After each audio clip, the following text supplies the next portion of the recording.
গ্রিসের সবচেয়ে বিখ্যাত দ্বীপ সান্তোরিনি। ইনস্টাগ্রাম জুড়ে নীল গম্বুজের গির্জা যেন এক স্বপ্নের গন্তব্য। প্রতি বছর প্রায় ৩০ লাখ পর্যটক আসে এখানে, অথচ দ্বীপটির স্থায়ী বাসিন্দা মাত্র ২০,০০০। তাদেরই একজন অ্যানা দেলামানি। ১৮ বছর বয়সী অ্যানা একজন নার্স হতে চায়, কিন্তু সবসময় পর্যটকদের ভিড়ে বেড়ে ওঠার অভিজ্ঞতা আসলে কেমন? শুভ সকাল, আমার দ্বীপ সান্তোরিনিতে আপনাদের স্বাগতম। এই বাড়িটা বেশ পুরনো। দাদা দাদির এই বাড়িটি সংস্কার করে এখন আমরা এখানে থাকি। এটা আমার ঘর, আর এই হলো আমার বিড়াল। গ্রিসে রাস্তার বিড়াল দত্তক নেওয়া খুব সাধারণ। ওকে ভালো লেগে যাওয়ায় বাড়িতে নিয়ে আসি। অ্যানার এক বড় ভাই এথেন্সে পড়াশোনা করে।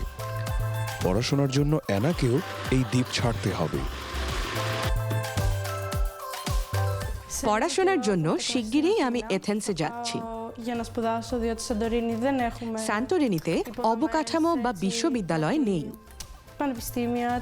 তাই আমাকে ভিন্ন এক জীবনের সাথে মানাতে হবে, যা সান্তোরিনির চেয়ে একেবারেই আলাদা। ছোট্ট এই দ্বীপে আমরা সবাই সবাইকে চিনি। সময় পেলেই সে এখানে বন্ধুদের সাথে দেখা করে। রাস্তার প্রতিটা মোড়ে গেলে স্পষ্ট বোঝা যায় দ্বীপের জীবনযাত্রা পুরোপুরি পর্যটক নির্ভর। এটা শপিং মল ছিল, এখন এখানে হোটেল হচ্ছে। অন্য অনেক ভবনের ক্ষেত্রেও এমনটা ঘটেছে। এসব ক্ষেত্রে স্থানীয়দের খুব একটা পাত্তা দেওয়া হয় না, যা সত্যি বেশ হতাশাজনক। শীতকালে এই ব্যস্ত দ্বীপ প্রায় জনশূন্য হয়ে পড়ে। তরুণদের করার মতো তেমন কিছু থাকে না। অধিকাংশ দোকানপাটই তখন বন্ধ থাকে, তাই তারা পর্যটন মৌসুম শুরুর অপেক্ষায় থাকে।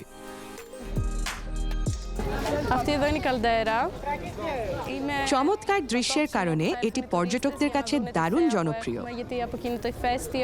ওই যে আগ্নেয়গিরি, এখান থেকে প্রায় পুরো দ্বীপ দেখা যায়।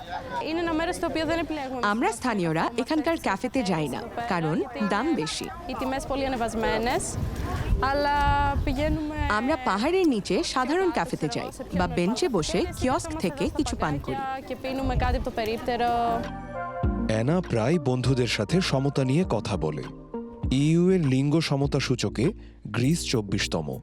এটি কর্মক্ষেত্র, অর্থ ও শিক্ষার মতো জীবনের গুরুত্বপূর্ণ দিকগুলোতে সমতার একটি পরিমাপ।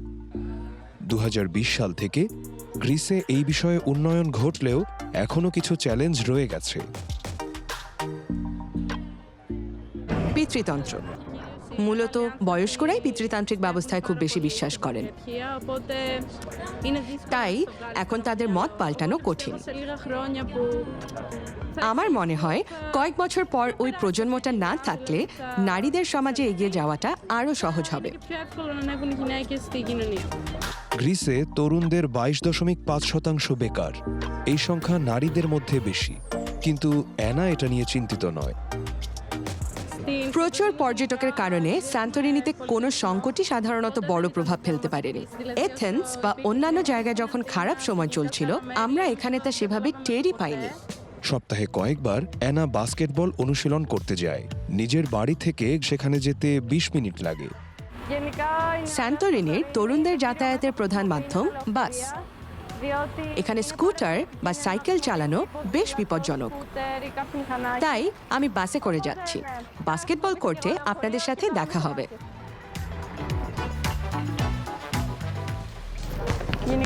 গরম কিছুটা কমে গেলে সন্ধ্যার দিকে আমরা বাস্কেটবল খেলতে আসি।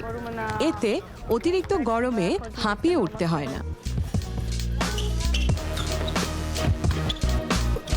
অনুশীলন শেষে অ্যানা ও তার বন্ধুরা কাছাকাছি এক সমুদ্র সৈকতে বিশ্রাম নিতে যায়।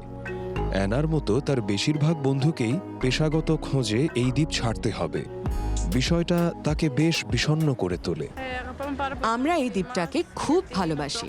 এটা আমাদের বাড়ি, আর ভবিষ্যতেও তাই থাকবে। আমরা এখানে বড় হয়েছি, এটা আমাদেরই দ্বীপ হয়ে থাকবে। জিনিসের দাম বাড়ুক বা যত ভবনই তৈরি হোক না কেন, স্মৃতিগুলো আজীবন আমাদের সাথেই থাকবে।